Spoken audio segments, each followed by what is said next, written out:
Alasdair, thank you so much for joining us today. That's my pleasure, Elijah.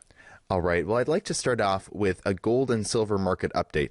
Now, you were recently writing about how since the beginning of the year, gold and silver have really been some of the best performing assets. Gold is up, you said, over 5%, and silver is up nearly 10%. Can you discuss and give us an update on the gold and silver markets since the beginning of the year? Yes, I'd very much like to. Gold and silver bottomed in the middle of December last year, which was almost exactly an anniversary of their bottoming down. When was it? It was December 2015.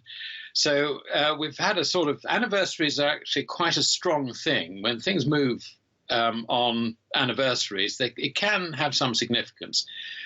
Whether it will be significant or not, of course, only time will tell. But the thing that was interesting is that gold actually was quite a bit higher than the current level when Trump was elected. And it was only when the market decided that Trump's election was going to lead to higher interest rates and a stronger dollar that the bullion banks had the opportunity to hit the price and cover some of their shorts. Now, what is interesting is they didn't manage to cover all their shorts in that operation. There was still, I think, around about 50,000 contracts adrift. And since then, the price of gold has just risen and risen and risen. What usually marks the bottom of the gold price in these circumstances is all the amateurs turn bearish. Every technical analyst was reporting that they saw gold going on down. You had people like Harry Dent saying, I expect it to go to 650 to 750, well below the current level. Admittedly, he was saying that other markets, he reckoned, would go a lot lower. So overall, the sentiment was absolutely right for a decent bear squeeze to develop. We are now in that bear squeeze, but I have to say that the undertone feels to me to be really very, very encouraging. And in any event, I see inflation being the emerging story for 2017. And if I'm right in that assessment, then I would expect gold to continue to go better over the rest of the year. Now, I'd like to get into a little bit of why you think inflation is going to be really the story in 2017. But first, I'd like to still focus a little bit on the precious metal markets. In your recent article, you were saying that the bullion banks are in a really difficult situation right now. Can you discuss this? Yes, they're in a difficult position because they are still short of the market and the market is running against them. Normally what they do is they ride the situation, they allow their short positions to increase, and then they take the opportunity to hit the market later when there is a lull in the good news as far as gold is concerned, or the bad news as far as everything else is concerned. That bad news could well occur again as far as gold is concerned. But I think the problem they face is that not only is the price rising against them, but the inflation outlook is definitely deteriorating. And if you look at what happened in 2016, you saw commodity prices rising as China more or less cornered the market in industrial materials. China, remember, has really got Africa tied up, the Asian continent pretty well tied up. She has done deals with countries like Australia, and consequently, she is really almost in a monopoly buying situation. And now we have Donald Trump promising to either invest in infrastructure spending or alternatively get the private sector to develop infrastructure spending. And this is going to create yet more competition for scarce resources. And meanwhile, the mining industry has really sort of, if you like, over the last 4 or 5 years, it's been cutting back on its future investment. So the capacity to supply these products is quite limited. So prices are rising, if you like, in international commodities. Now, on top of that, if you look at what happened in 2016, the money supply, the excess of M2 over M1 has actually been growing above trend. Now, what this means is that I know there's a lot of noise about how the US economy is, not taking off, or is it taking off? Are the figures all fudged or what? There's all that story in the background. But the money supply is telling me one thing, and that is that the banks are now lending again, and they have been lending for at least a year.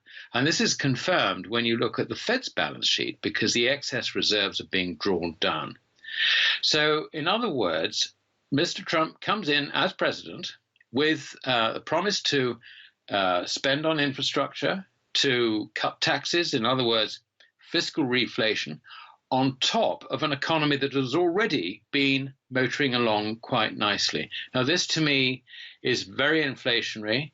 It's likely to bring about significant bottlenecks, if you like, in terms of supply, particularly since supply chains have contracted. We're now doing just in time for virtually everything. So one way and another, it looks to me like inflation is the big story for 2017. Now, if you're a bullion bank and you got yourself caught short, you have to question, can I play my normal game of increasing my short position, letting the hedge funds go long, the speculators go long, and then hit them at the right moment and get it all back at a profit? I don't know. I think it's going to be very difficult for them to repeat that trick. Now, speaking of Trump, you've recently written about Trump's trade policies and how really you believe that Trump has got the situation all wrong. He says that the trade imbalances are caused by unfair competition from foreigners, but you say actually no, the trade imbalances are caused because the world is using, various fiat currencies and are manipulating the different fiat currencies to their advantage, and that's really the reason for trade imbalances. Can you explain about this? Yes, certainly. The way to look at this is imagine a world where you have gold as money. In other words, we have sound money. If you, as an individual, decide that you're going to go and buy something which has to be imported from abroad, either you have to sell something abroad to compensate for your purchase, or alternatively, someone else has to do it. So in other words, trade will always balance so long as you have sound money. Now, that is a very important point to understand, because you can then begin to appreciate that if you have unsound money, then trade deficits and surpluses can be financed. Now, this is the very important point. Given that trade deficits can be financed with unsound money, the idea that the trade deficit arises because of unfair competition, say from China, is completely wrong. And this is the mistake that every economist makes. They seem to think that by, if you like, taking on the appropriate foreign exchange policy, they can actually deal with a trade imbalance. No, that's not true. The only way you can deal with a trade imbalance is return to sound money. This is such a fundamental, important point that nobody really understands it in these days of fiat currency. But if you grasp that point, that you can only import things which you pay for under a sound money regime, then you begin to understand that the trade imbalances arise because bank credit can be created. The government might increase its run a budget deficit and allowing, if you like, people who receive that money, which is created out of thin air, to spend it on foreign imports. When you understand that, then you put the whole of the trade imbalance situation into the right context. Now, of course, this doesn't preclude the possibility that under a sound money regime, let us say a gold regime, that you get changing preferences between holding gold and buying goods and services. And now under those circumstances, it corrects very, very quickly, because you will find that the prices adjust and the gold flow, if it's going out, stops, and then a new balance is struck. But the point is, you do not get these trade imbalances which now plague us. The problem that I think Donald Trump has is that he's bought into the story that the origin of trade imbalances is actually currency manipulation, manipulation, if you like, of subsidizing production, all this sort of stuff. It is not true. It is as a result of having unsound money. And that is the thing that he needs to actually understand and attack. Now, do you see him actually understanding and attacking that? And if not, how do you see Trump's trade policies affecting the United States economy? unfortunately, very few people understand the point I've just tried to put across. I don't see Trump understanding it either. He regards himself as a businessman, which of course he is. He's a businessman. I mean, I would say actually he's a very effective politician, but he is a businessman at base, and he looks at these things very, very simplistically. So I don't think he's going to turn around and suddenly understand the point I've just been making. Now, this is a problem because if he goes head on against countries like China about the trade deficit that the United States has with China, then I think this is quite inflammatory. China, I would hope, would actually take a relatively relaxed view about it on the basis that their focus is actually moving elsewhere. China's past has been to build its industries, build its industrial base on the back of manufacturing for export. A lot of the manufacturing for export is now not done in China. It's done in places like Vietnam, Laos, and so on and so forth. So China has, in a sense, moved on. She still has a very important manufacturing component for export, but she has a deliberate policy of moving herself more towards, if you like, technology, services. She is creating a middle class in her own economy. She understands that her economy has moved on from where it started. And when it comes to, if you like, her basic industries, her manufacturing industries, her construction industries, and so on, she intends to deploy those in developing the rest of Asia. She's going to bring about an industrial revolution in many countries in Asia, which are still backward. And she's going to do that in a very short period of time. You've seen the Silk Road projects. They're going ahead. As well as that, there will be other projects. The result is the amount of investment that is going to go into the Asian continent is absolutely enormous. That is China's future. She is leading that thrust. So in a sense, she could probably move away from a confrontation with the Americans when it comes to trade. And I just hope that she takes that attitude and we don't have the sort of brinkmanship where, things erupt over the Spratly Islands and all this sort of stuff, or Taiwan. So I'm hopeful on that front, but I really just don't see Donald Trump understanding the source of trade deficits. When you wrote an article about Trump's trade policies, you wrote that Trump's protectionist trade policies could lead to a repeat of the Great Depression. Can you explain why you think this? Yes. He is reiterating much of the sentiment that we had in the Smoot-Hawley tariffs way back before at the time of the Depression and slightly before the 1930s Depression. The idea that you can turn around and introduce tariffs against individual countries on individual products and all the rest of it. I mean, one of the things it does is it hurts your other industries. Under Smoot-Hawley, when it came to importing things like foreign steel was nice and cheap. It was cheaper, perhaps, than could be produced in America. Now, your upstream businesses, people who use steel to manufacture, like your car manufacturers, for example, Ford, Chrysler, and all the rest of them, they benefited from cheap foreign imports. What you're doing, actually, is you're creating unemployment in those industries by making them buy more expensive and less efficiently produced product from local manufacturers. And that is the way Trump is going. I see so many echoes in this that it does really rather worry me. And I just hope that he smartens up and realizes the danger of pursuing the route which he is talking about and just turns it into election rhetoric rather than reality. Now, moving to the inflation that you see in 2017, how bad do you see the inflation getting? Do you see maybe a return to like 1980s style inflation or even worse? What do you see? I think it's more like 1970s style inflation. We're talking about price inflation here, of course.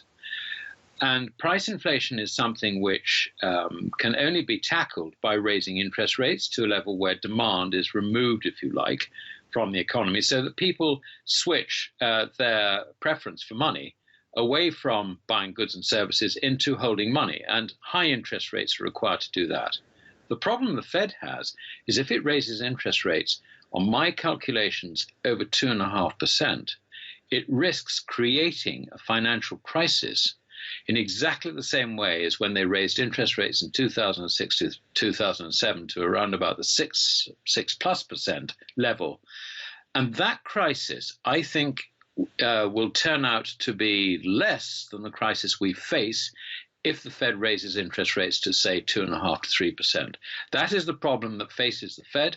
It also faces all the other central banks. Because of the accumulation of debt over the decades, their room for maneuver on the interest rate front is extremely limited.